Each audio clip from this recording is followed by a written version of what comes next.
Hello, and welcome to the third and final part of our CRNA Preceptor training module. To talk about adult learning theories quickly. Adult learners, such as SRNAs, are fundamentally different from the undergraduate nursing students. They value autonomy, relevance, and reflection. As preceptors, understanding adult learning theory helps us to tailor our teaching to the learner's level. Techniques like asking reflective questions or encouraging self-assessment not only empower students, but also improve the retention of knowledge and confidence in clinical reasoning. Preceptorship often adds another layer of responsibility to an already demanding clinical workload.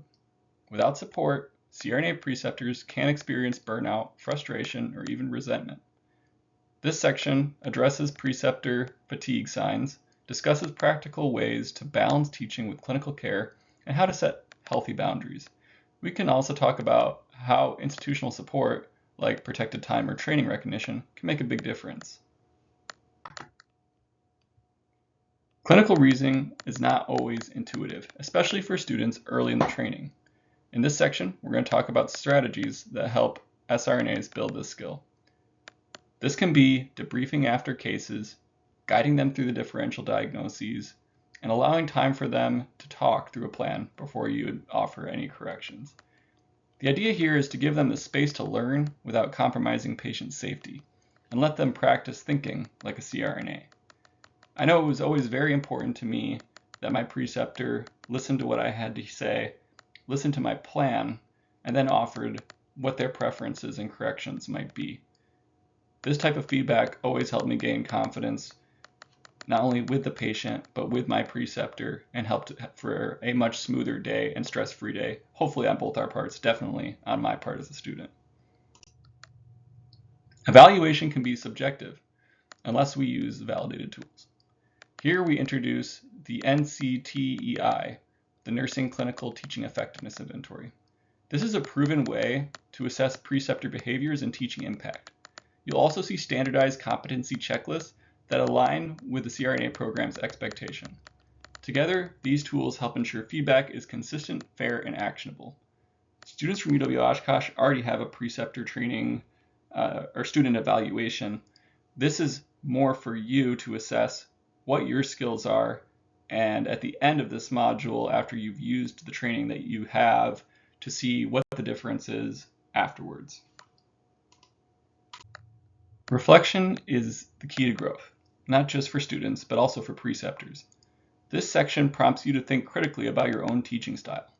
Do you tend to take over during procedures, or do you guide from the side? Do you regularly offer feedback, or only when problems arrive during the case? Reflecting helps you identify your strengths and areas for growth as a clinical educator.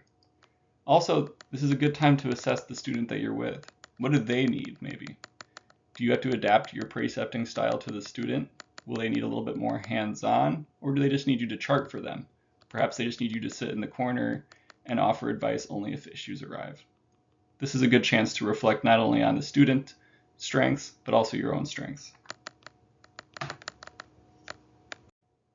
In summary, this module should equip you with practical, evidence-based tools to improve your preceptorship. We've covered communication, adult learning, evaluation, stress management. I encourage you to think about creating an action plan, perhaps choosing one area to improve in your next shift, like giving more specific feedback or using the SNAPS tool in case presentation. The expectation for you going forward with your students throughout the rest of this project will be that you use the SNAPS tool with a student at the beginning of the day. Hopefully, your students are receptive to this and it doesn't cause them extra stress. Make sure you communicate with them the day before that you want to use this tool and see how it works out for you. Afterwards, you'll take a pre and post survey.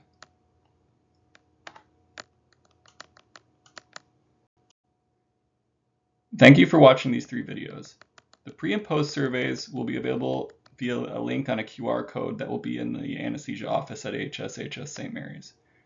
Feel free to reach out with any questions, and hopefully I can provide answers. I hope that you found this module helpful, and you can reach out either by email or by text if you'd like to discuss implementation at your site, or if you're interested in preceptor development opportunities in the future. Thank you and have a great day.